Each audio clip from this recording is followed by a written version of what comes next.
the only place in Vegas that'll make your coins disappear faster than a slot machine. But what has never disappeared is the love between our two stars. I thought Lily and Marshall's 9-season relationship on How I Met Your Mother lasted a long time, but Penn and Teller have been performing together for over 40 years and show no signs of disappearing anytime soon. So let's bring out our lovebirds, Penn and Teller!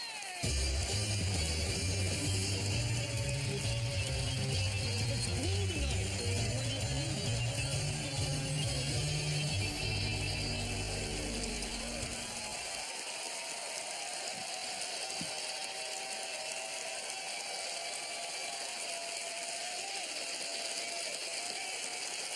Anyone who manages to fool Penn and Teller wins the performance of a lifetime as part of their long-running Las Vegas magic show. Let's see if anyone can do it tonight as we meet our first potential fooler. I'm Joseph Rayon. I'm a magician and illusionist. A few years ago, I got burned really, really bad. I nearly lost my hand. Magicians train our hands our entire lives to be able to do things that other people's hands can't do. Tonight's performance makes me nervous. My hand is nowhere near what it used to be, so the idea of messing up or dropping something freaks me out. If I pull this off, I'm gonna feel ecstatic. But the viewers at home, I know I'm gonna fool you.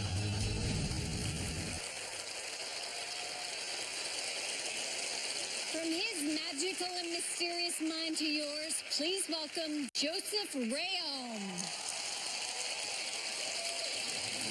What are you doing with that glass, boy? Don't you know that belongs to Foldini? You'll never be a magician. Now listen close. You have 2 hours to sort this mess, yeah? And if even one thing is out of place when you're done, you'll be stuck cleaning Penn and Teller's stage for the rest of your life.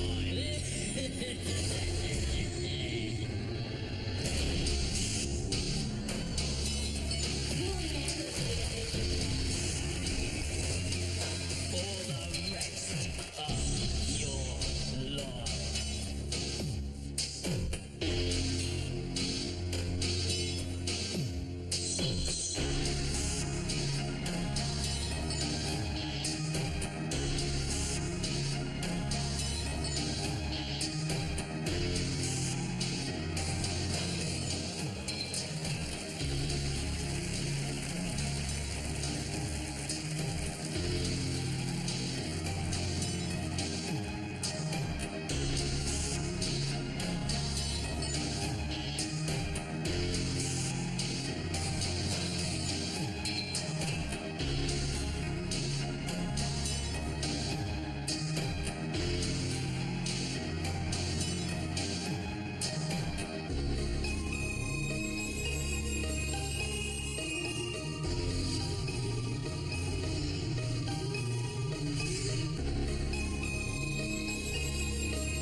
much. This is such a beautiful story. How long did it take you to sort of come up with this?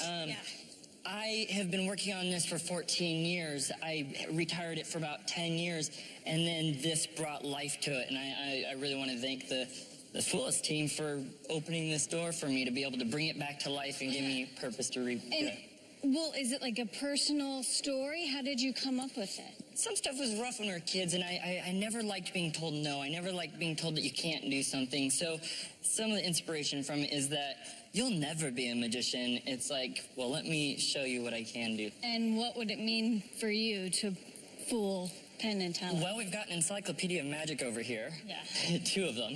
Right. You know, my main goal here is if I could fool them, then that means that I definitely did not waste the last 25 years of my life.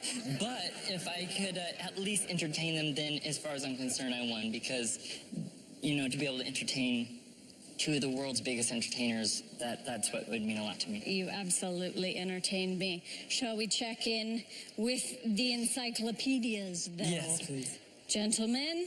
Oh, my goodness, what a great act. Oh, thank you. Thank you. I really liked it. You know, what? One of the things is that magicians, you know, are always wearing the top hat and the tails, and there's that cliche that comes from 19th century France. And the reason that people still use that cliche, even though no one dresses like that, is because there's so much magic that was developed with that wardrobe. And magicians have struggled to find a way to have their wardrobe be helpful and still look modern. I bet you've thought about that some. Yeah, I mean, I'd get really cold in here if I took my jacket off. And also, the music is great. Thank you so much. It's great music. You know, I'm old enough that when I think about music, I think about going back to a turntable, which you could do amazing things with 2 turntables and a microphone. Right. And the color changes are wonderful, all the glass stuff. You know, I love, maybe more than other people, I love themed magic. And I love the fact you do it all with the glasses and all with liquids. And it's a lot of the billiard ball moves. I think I can say this without getting you angry. There's some wonderful flipstick stuff there. And I also think that the dove stuff and the billiard ball stuff being done with glass is just greatly. And we are, although I don't think you fooled us, we remain your humble servants. I mean, servants. I'm sorry. So, Thank you so much. he's saying a lot of things that I certainly don't understand. Do you maybe understand? No clue. No, I'm just kidding. I'm just kidding. I'm just kidding. No, you said it perfectly. I appreciate you saying it in a way that we can definitely communicate. Yeah, I did not fool them. Okay. But, Okay. Thank you so much for being so entertaining. Thank you, Joseph Rayon. Thank you. Thanks, guys.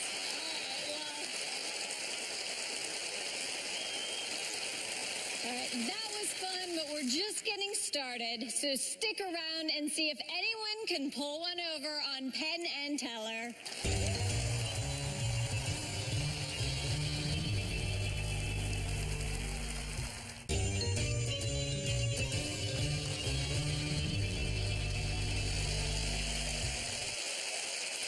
Welcome back. Penn and Teller never have any idea who's going to be on the show. So let's surprise them with our next performer. Hi, I'm Britt Braun, and I work as a magic consultant. So I work on not only the technical side of magic, but also to come in and say, this part isn't great. Let's fix this or move this or change this. What I call ugly baby syndrome. No one knows they have an ugly baby. So what I'm able to do is look at the ugly baby and say, no, that baby is ugly. Let's work on making it more attractive. I do so much behind the scenes that I just don't get the opportunities to do shows the way I used to. I got the call 2 days ago, made me super nervous. I've been in my hotel room rehearsing over and over and over. And I'm just super excited to be able to get out there and try to fool Penn and Teller. I'm always supporting other entertainers. Now it's my opportunity to help myself, and I've got my own back. He's got this.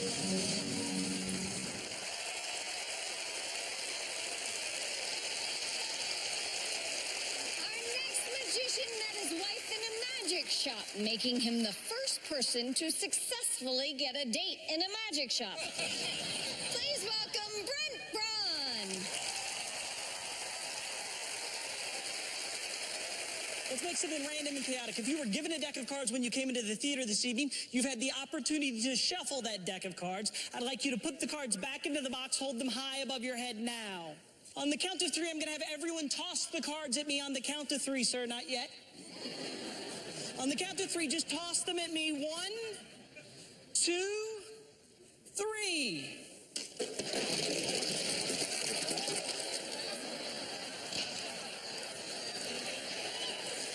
Today we're going to be playing by European standard rules. That means we're going to use the deck of cards located closest to my right foot.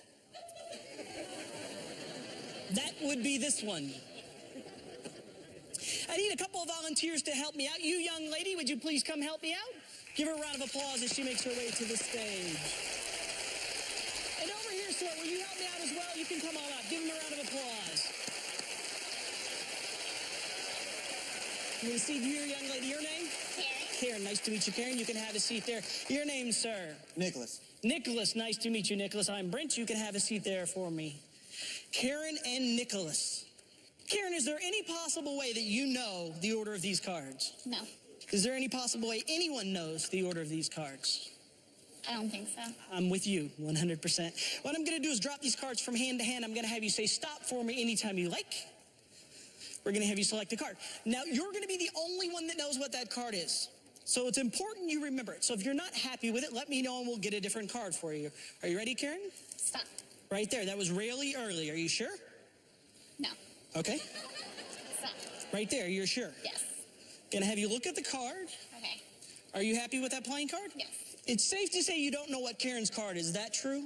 For sure. You know about where it is, maybe, right? Because you did watch the cards fall from my fingertips. So we'll give the deck a little shuffle here. You can watch that. That is indeed a shuffle.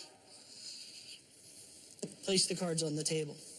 Now, when you tell this story later, and you will tell this story later, I want you to remember that before you ever made a decision, before I ever asked you to do anything, that the cards were out of my control and on the table.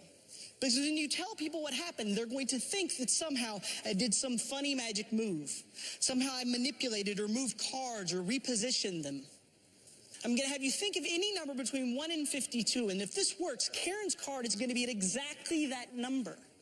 Not one before and not one after, but exactly that number. No pressure. Would you do me a favor? Think of a number between 1 and 52 and name it now. 41. 41.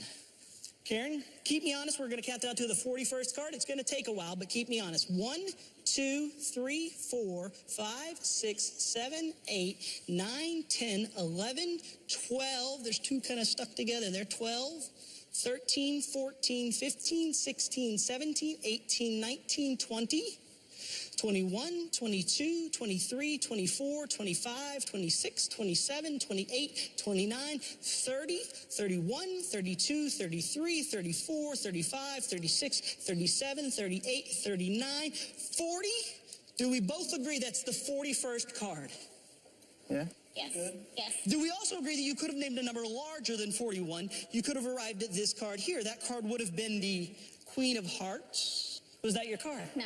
I knew you had it. You're doing good. You're doing good. We got this. We got this. Let's keep it going. Let's keep it going. We could have named a number lower than 41. We'd have ended up down here like near 20. That would have ended up at this card, the 2 of Hearts. Not your card. No. He's on it. He's got it. He's got it. Could have named a card all the way up here near the top. I don't know what this is, 5 or 6, somewhere around in there. That would have been the 8 of Diamonds. Again, not your card. The interesting thing, you could have named any number and gotten any of these other cards. Do you see your card in there anywhere? No. Could have named any of these numbers and arrived at any of these cards. Just quickly, do you see your card anywhere in there? No. Now, if you ask a mathematician what the odds were of this being Karen's card, they would tell you it's 1 in 52. But for a young boy that grew up in Henryville, Indiana, here with the great Penn and Teller in this amazing studio with you amazing audience members. I would say it's once in a lifetime. Karen, for the first time, what's your card? 3 of hearts. Now, we could just let it remain a mystery. I could walk away. You guys could just believe that Karen and this gentleman, I forgot your name, I apologize, were able to create a miracle. Or we could show it to you. It's up to you all. What was the card, Karen? 3 of hearts. Ladies and gentlemen, the 3.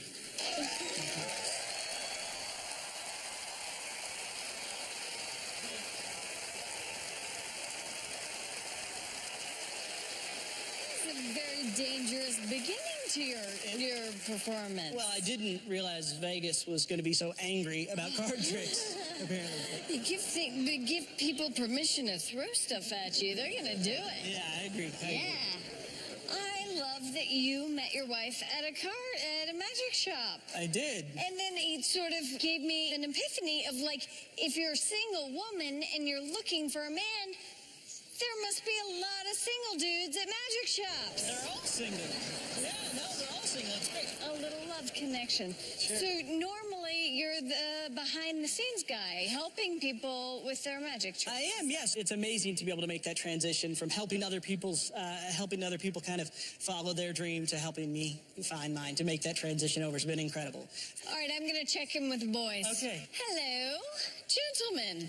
What you did here, Brent, you started out with a really burlesque, goofy premise of having people throw cards at you, which I want you to know is more dangerous than you may think.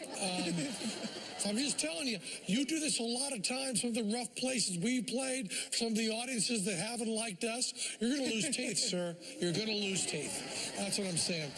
And most people come out here and just hit us with one emotion. They're funny or they're amazing. And you started out with one of the funniest, most interesting images we've seen. And then at the end, you had a change that was so beautiful. You had this entire audience watching you count to 41. You know, you were hoping they'd pick a number like 6 or 7, maybe 20, and you absolutely held it.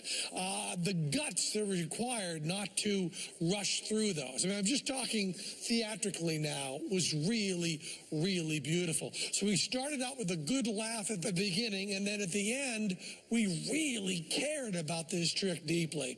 And all the decks on stage are wonderful. We think the secret of this, as a matter of fact, is in decks that you have on the stage, all of them. And, you know, during this show, we've seen a lot of sleight of hand. We've even seen sleight of mouth. What we saw here today was sleight of foot. And that, and with all the other secrets in the decks, is a beautiful, beautiful routine. And I think we have a pretty good idea how you did it. I agree. I think you have a pretty good idea. Thank you guys so much. I appreciate it. Thank you. All right, so you're sure? Well, you didn't fool them. Thank you all. We appreciate it. You're Thank you. awesome. Thank you. Brent Braun, ladies and gentlemen. Well, I was certainly fooled by that last act. Were you? Be honest. We'll give you a few more chances to figure things out, including a shot at busting Penn and Teller. Stick around.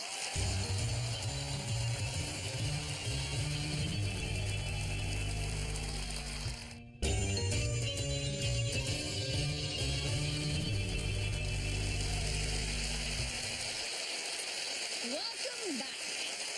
In this envelope, I have a prediction of who our next act is. I was right. It's a magician. My name is Chris. Last name Rose, like the flower. I'm a magician. I do close-up magic in fine dining restaurants, drawing out the childlike aspect of adults. being a magician has afforded me the opportunity to stay home and raise my son. It's been amazing. Plus, it's also helped me to kind of reconnect with the child side of me. I had become stuffy and unapproachable because I had a certain vision of what a magician was supposed to be in my head. So I've kind of stripped away all of that kind of stuff, and now it's just me. When I perform for people, I mean, I'm having a good time, they're having a good time. I mean, I get paid to make people happy. It's great.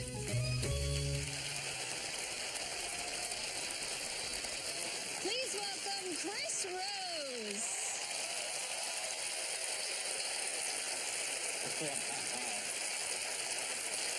This is great. Hi, guys. I'm Chris, and I need some help. Teller, would you please join me on stage? Penn, honestly, you scare me. So I would like to invite Allison instead. Would you please join me? Everyone give Teller and Allison a great big round of applause. Hi there. How are you? Hi. Welcome. A few years ago, my life was fairly organized. Everything had its place and stayed there.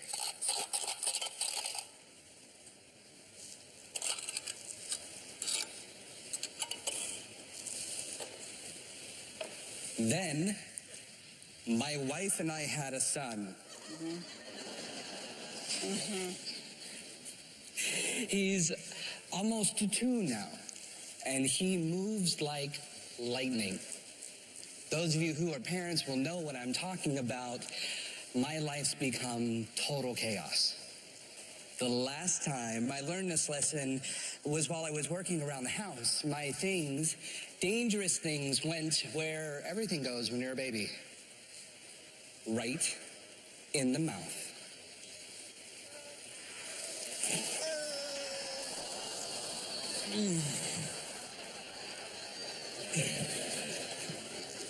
As a parent, I want to do everything right. I want to teach my son and lead by example. So I came up with a game.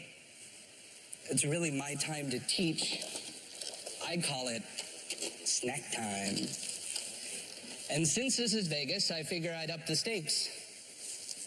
I'm going to give the 2 of you a chance to win all of the money in my wallet.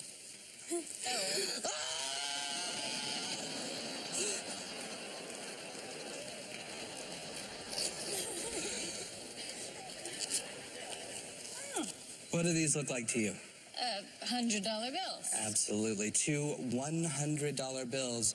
I'm going to give each of you a chance to win $100 cash. I'll explain how to play, but first, the snacks.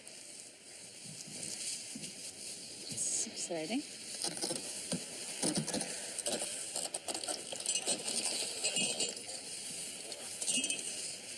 Here, Allison, have a cookie. Why, thank you. Sure, you can go ahead and set it there. Oh. There you go, one for you. Fantastic. Don't eat it just yet. We need something to drink. You're not lactose intolerant, are you? No. Oh, good. So here's the game. It's similar to Simon Says. If you do what I do exactly, you win $100. If you don't do what I do exactly, you lose. All you have to do to win that $100 is do exactly what I do from this point forward. Ready? Ready.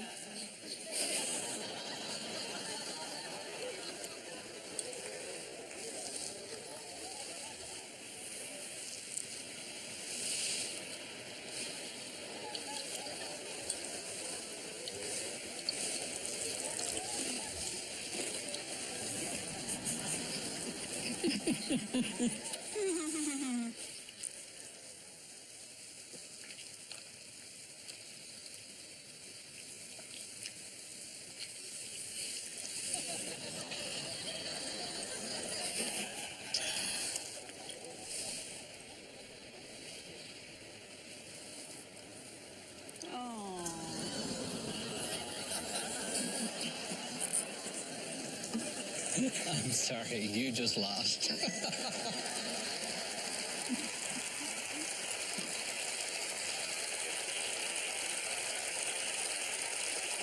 Well, I already lost.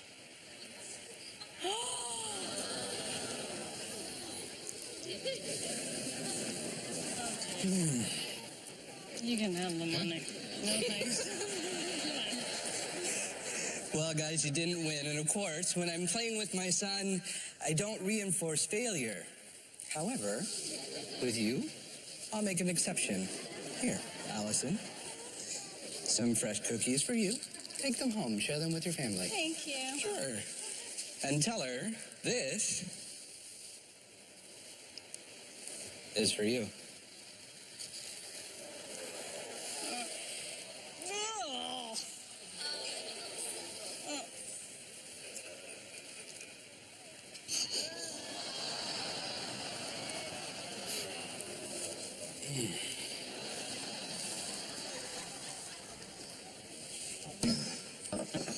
Now, don't lose that.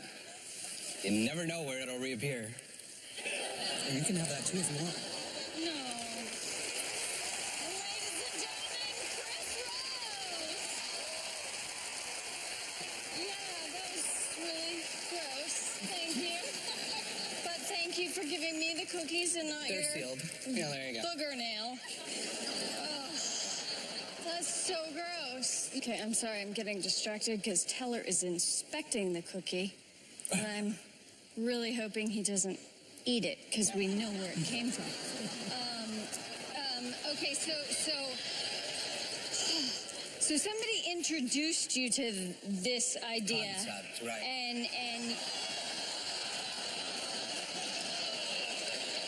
he ate the cookie. Oh, God. Oh, God. Guys, Teller, do I need to? Oh, God. Oh, jeez. Should I? Oh, this was a family show. God, now it's only dysfunctional families. All right, well, I'm gonna check in with them because I'm worried about Teller's stomach. Gentlemen?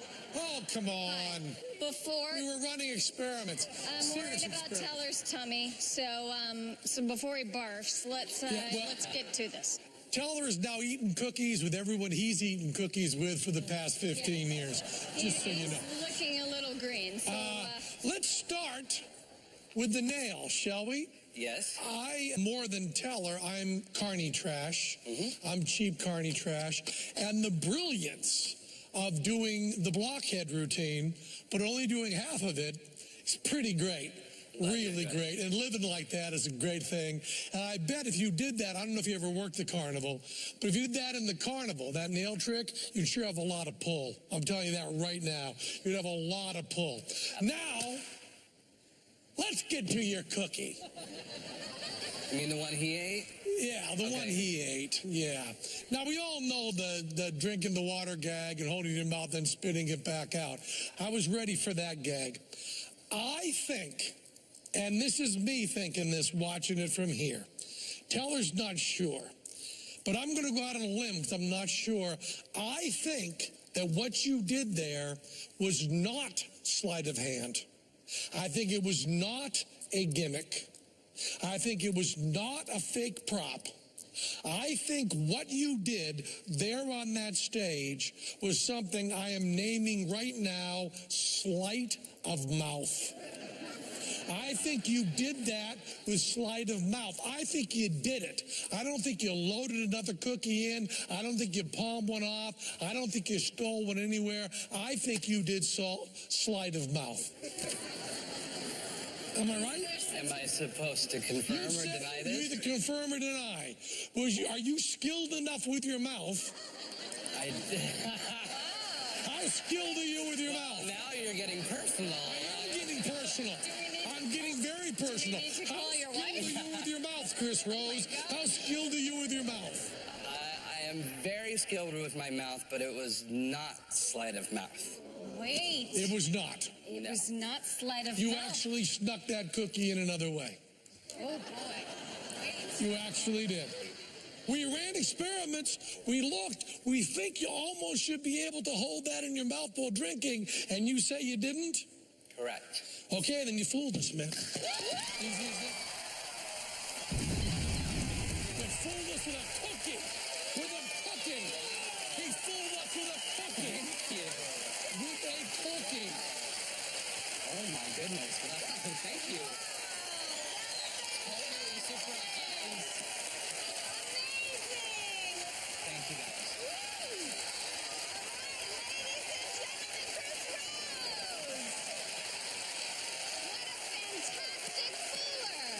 One FU trophy just fell from the sky. Will we see another? We'll find out after this.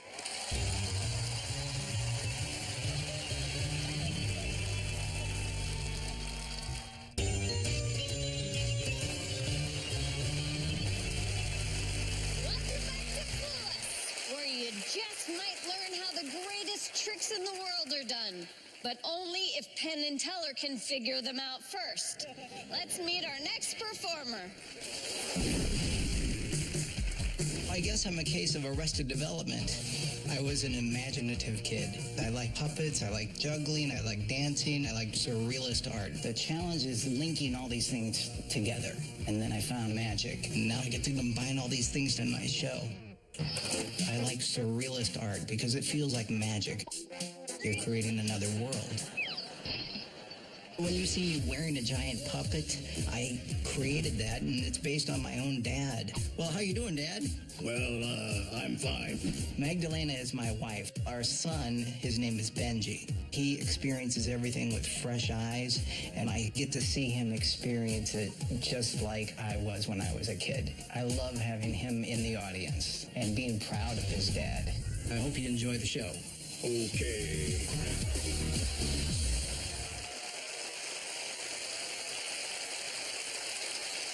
Our next performer took dance lessons to help him with his magic skills. So let's see Charles Bach perform in 5, 6, 7, 8.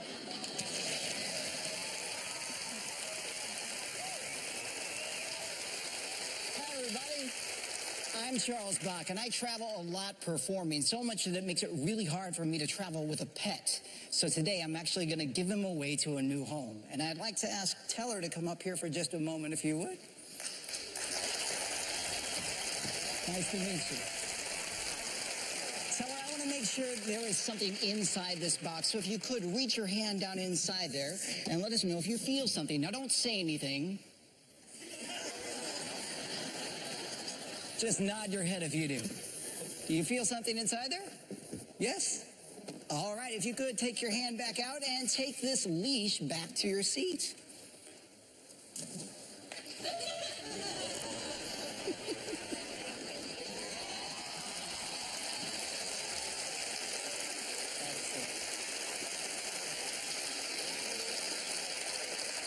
And I'd like to ask some volunteers from the audience to please just step up to our microphone over here. Just come on up and line up right behind the microphone. Go ahead.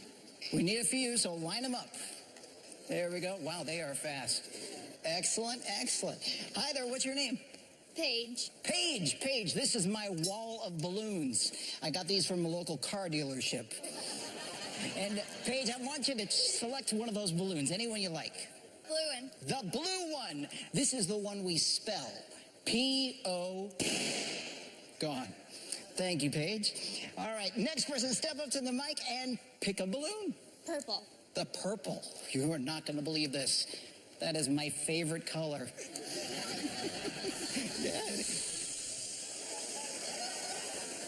Well, I guess he was a little bloated.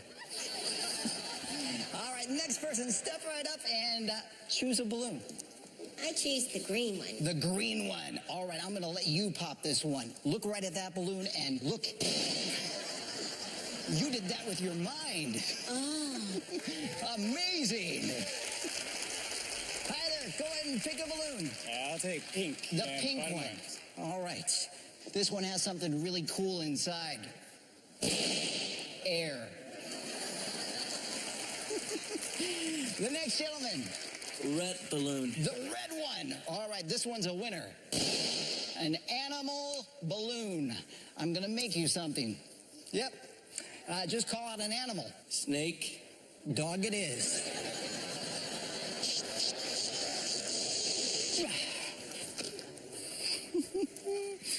There we go. A couple of ears. A couple of legs. A nice bushy tail. And there's your doggy. Take good care of him. All right, our next gentleman, please pick a balloon. The black balloon, The please. black balloon. Let's get this party started. All right, we're down to just 3 balloons. Just 3 balloons left. And our next person, please pick one of those 3. I'll take the white one. The white balloon. All right, I've been waiting all day to get rid of that one.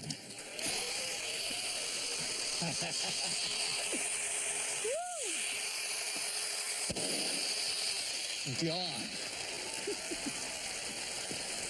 Now, guys, you get to go back to your seat, unfortunately, because I'm down to just 2 balloons. Thanks for stepping up to the plate. Now, we are down to just 2 balloons, and since Teller doesn't speak, Penn, I'm going to ask you to pick one of the remaining 2 balloons for Teller. Orange. The orange. The orange. Teller, Penn thinks you would have chosen the color orange. Is that your card? Yes, it is. Now remember, Teller came up on stage. He felt my pet inside the box. He took the leash back out to a seat. We chose many people completely at random from all over the theater to narrow this down to just 1 single balloon. Come here, boy. That's right. The yellow balloon.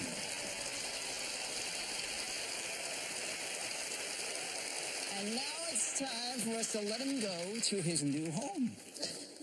Stay.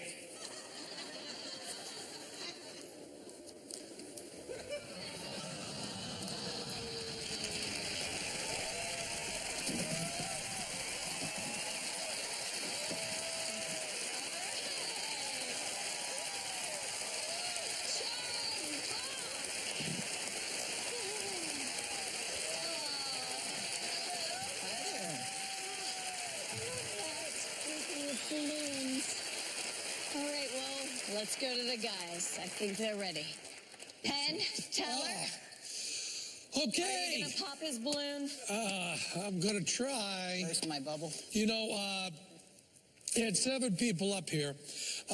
Those people at home that are trying to learn about magic by watching this, one of the things they would think about is that there might be some sort of way that you determined what they were going to do. They didn't really have free choices.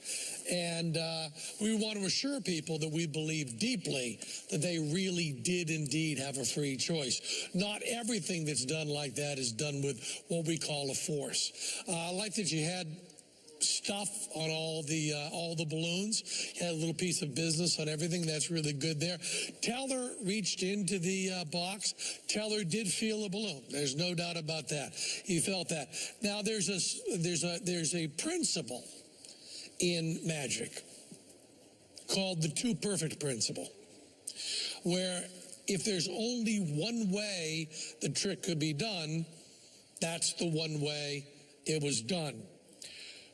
We think we know the one way it could be done. We think we know the one way you did it. And if we're wrong, we are so deeply fooled. I don't want to say any more. I want Teller to do the talking. He's going to go up. And I'll tell you, if what he says isn't it, we are plumb fooled. I'm ready to stand up here.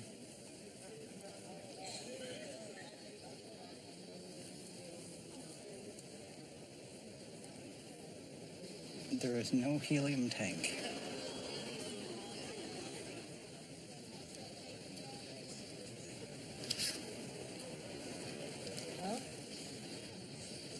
Did you fool them? He got it. Well, they are geniuses, you know. I know, it's pretty unbelievable. Well, thank so much. You didn't fool them, but you certainly entertained us. Thank you, thank you, thank you. Thank you. Ladies and gentlemen, Charles Bump. Thank you.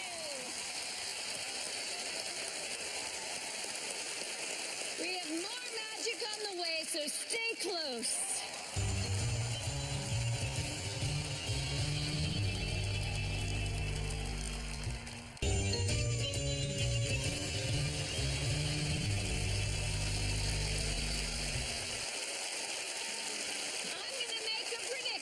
It's time to close the show with the trick by Penn and Teller.